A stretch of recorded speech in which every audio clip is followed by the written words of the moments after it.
আসসালামু আলাইকুম রহমতুল্লাহ। সম্মানিত ভোলা ইসলামিক 75 এর শ্রোতা বন্ধুরা, আশা করছি মহান আল্লাহ তাআলার অশেষ মেহেরবানিতে আপনারা সকলেই অনেক ভালো আছেন। প্রিয় ভাই, একটু চিন্তা করুন, আমরা কোথায় আছি?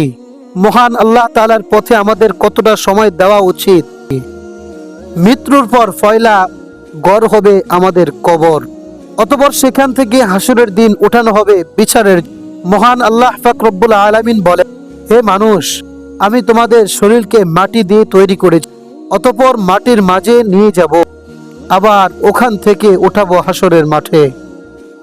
আল্লাহ রসুল বিশ্ব নবী জনাবে মুহাম্মদুর রাসূলুল্লাহ সাল্লাল্লাহু আলাইহি ওয়াসাল্লাম বলেন, হে আমার উম্মত, আমি যা জানি যদি তা তোমরা জানতে, তাহলে কম হাসতে বেশি কাঁদতে।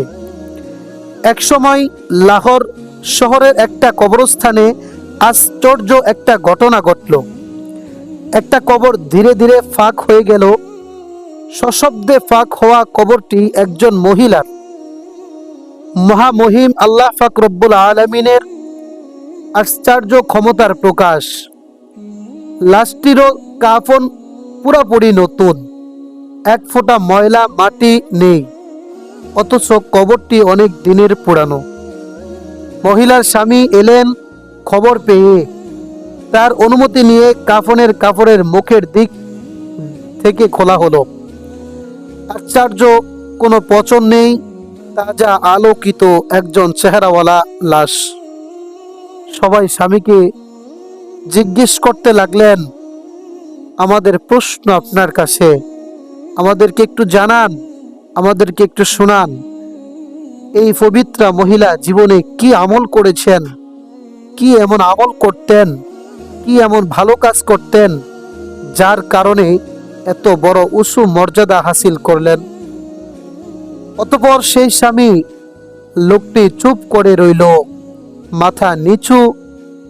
ক্ষণিক পর মাথা উঠালো, তারপর স্বামীর চোখ দিয়ে অশ্রু ভেজা সে কান্না ভরে সুরে বলল, আমার স্ত্রী ছিল একজন বেশ্যা মহিলা। আল্লাহর তাআলার কি ইচ্ছা আমার সাথে তার পরিচয়। তার কথাগুলো বিশেষ গুণ দেখে আমি মুগ্ধ হয়ে যাই। আমাদের পরিচয় প্রণয় গড়ালো। তারপর অনেক সামাজিক বাধা বিপদ টপকে একদিন আমি তাকে বিয়ে করলাম, এবং অতঃপর মেয়েটি তাওবা করলো।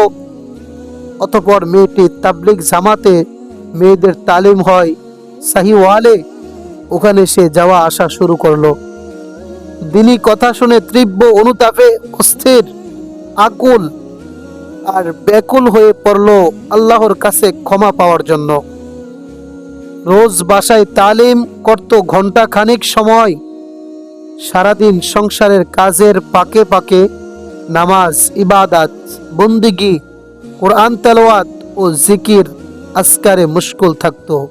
মাঝরা দেশে ধর্মর করে বিছানা থেকে উঠে যেত, বিড়বিড় করত, হায় কি হবে আমার, আমার কবর আর হাসরের কি খবর, প্রভু কি আমাকে ক্ষমা করবেন? তার কথা শুনে আমার চোখে পানি চলে আসতো। সে ভোর পর্যন্ত নামাজ, কোরআন আর দোয়ায় মশগুল থাকতো।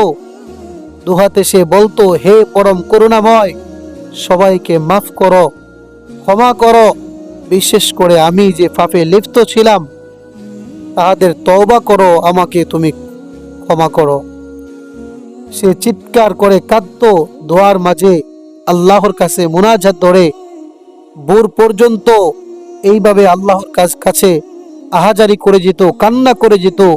আল্লাহর কাছে সে পাপের থেকে ক্ষমা চেত। আমার চোখ বেয়ে নেমে আসতো অশ্রু। আমি তারে চিৎকার শুনে, আমি তারে কান্না শুনে নিজের চোখের পানিকে আটকে রাখতে পারতাম না। দিনে রাখতো রোজা, রাতে করত আল্লাহর ইবাদত। সে দিন দিন একেবারে শুকিয়ে গেল। সে অল্প দিনে অতঃপর মারা গেল। একবার হুজুরে পাক সাল্লাল্লাহু আলাইহি ওয়াসাল্লাম কোন এক পথ দিয়ে যাচ্ছিলেন। একধারে একটা নতুন কবর দেখে বললেন, কার কবর এটা? সাহাবা রাদিয়াল্লাহু তাআলা আনহু বললেন, হে আল্লাহর রাসূল, এটা হচ্ছে ওই প্রাচীন বুড়ির, যিনি সব সময় মসজিদ ঝাড়ু দিতেন। রাসূলুল্লাহ সাল্লাল্লাহু আলাইহি ওয়াসাল্লাম কষ্ট মাখা সুরে বললেন, আহা, দুঃখ করে উঠলেন, তার মৃত্যুর খবর আমাকে কেন জানালে না তোমরা? তারপর কবরের দিকে চেয়ে কথা বলতে শুরু করলেন। সাহাবা রাদিয়াল্লাহু তাআলা আনহু অবাক হয়ে গেলেন। তারা শুধালেন, হে আল্লাহর রাসূল, আপনি কার সাথে কথা বললেন? রাসূল পাক সাল্লাল্লাহু আলাইহি ওয়াসাল্লাম বললেন, আমি ওই বৃদ্ধার সাথে কথা বলতেছি। সাহাবায়ে কেরাম প্রশ্ন করলেন, ইয়া রাসূলুল্লাহ, তিনি কি কথা বললেন? রাসূল পাক সাল্লাল্লাহু আলাইহি ওয়াসাল্লাম বললেন, তাকে আমি জিজ্ঞেস করলাম, বুড়িমা তুমি কেমন আছো? সে বলল, আমি খুব সুখ শান্তি বিলাস আর ভবের মধ্যে আছি। সাহাবায়ে কেরাম প্রশ্ন করলেন, ইয়া রাসূলুল্লাহ, বুড়িমা আর কি বললেন? রাসূল সাল্লাল্লাহু আলাইহি ওয়াসাল্লাম উত্তরে বললেন, আমি তাকে জিজ্ঞেস করলাম, হে বৃদ্ধা, তুমি তো দুনিয়াতে অনেক সওয়াবের কাজ করেছো, মহান স্রষ্টা মহান আল্লাহ তাআলা তোমার এই কর্মটিতে সবচেয়ে বেশি খুশি হয়েছেন। সে বলল, হে আল্লাহর রাসূল, আমি দুনিয়াতে যতগুলো ভালো কাজ করেছি তার মধ্যে আল্লাহর কাছে সবচেয়ে এই আমলটা পছন্দনীয় হয়েছে, যে আমলটা হলো আমি সবসময় মসজিদ ঝাড়ু দিতাম। সুবহানাল্লাহ।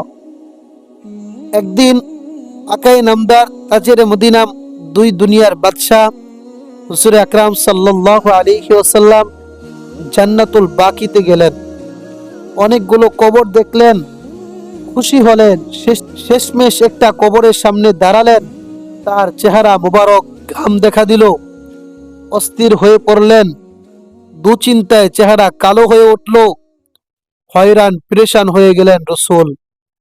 একজন সাহাবী প্রশ্ন করলেন, ইয়া রাসূলুল্লাহ, তার অবস্থা দেখে জিজ্ঞেস করলেন, হে আল্লাহর রাসূল, আপনি এমন অস্থির হয়ে গেলেন কেন? রাসূলুল্লাহ সাল্লাল্লাহু আলাইহি ওয়াসাল্লাম অস্থির কণ্ঠে বললেন, এই কবরের বাসিন্দার উপর ভয়ানক আযাব হচ্ছে, এমন শাস্তি হচ্ছে যা ভাষায় বোঝানো সম্ভব না। আহা, এই ব্যক্তির কি উপায়? বলে তিনি কবরে তার বুক মোবারক রেখে দোয়া করলেন, কিন্তু চেহারার প্রশান্তি এলো না। তিনি বললেন, দোয়া কবুল হচ্ছে না, কোনো রহস্যময় কারণে সাংঘাতিক বড় পাপ করছে এই ব্যক্তি। হুজুর সাল্লাল্লাহু আলাইহি ওয়াসাল্লামের অস্থিরতা বেড়েই চলল। তিনি বললেন, আমার উম্মতদের উপর এমন কঠিন শাস্তি হচ্ছে আর আমি বাড়ি গিয়ে ঘুমাবো, এটা কোনো মতেই সম্ভব নয়। আল্লাহ রাসূল সাল্লাল্লাহু আলাইহি ওয়াসাল্লাম তিনি একজন সাথীকে ডেকে বললেন, যাও মদিনার বাজারে, সেখানে আওয়াজ দিয়ে তাদেরকে ডাকো যাদের আত্মীয়র কবর এখানে রয়েছে। অতঃপর রাসূলের এই আদেশ শোনার পর সাহাবায়ে কেরাম তারা এলো, তাদেরকে নিজ আত্মীয়দের কবরে দাঁড়াতে বললেন। সবাই দাঁড়ালো, কিন্তু আশ্চর্য, ওই কবরের পাশে কেউই দাঁড়ালো না যে কবরের ভিতরে ভয়ঙ্কর আযাব হচ্ছে। বেদনায় নীল হয়ে গেলেন আল্লাহর রাসূল। অনেক পরে এলো একজন বুড়ি, ধীরে ধীরে লাঠিতে ভর দিয়ে তিনি দাঁড়ালেন এই কবরের পাশে। হুজুর পাক সাল্লাল্লাহু আলাইহি ওয়াসাল্লাম অস্থির হয়ে কান্না সুরে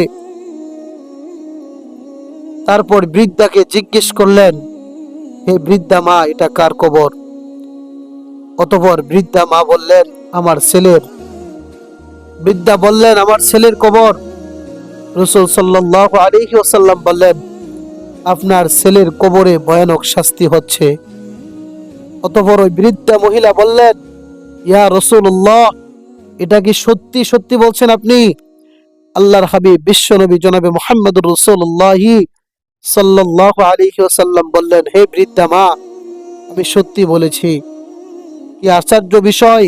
অতঃপর ওই বৃদ্ধা মা রাসূলকে বললেন, আমি আপনার মুখ থেকে সত্যি কথাটা শুনে আমি খুব আনন্দিত হলাম, খুব খুশি হলাম।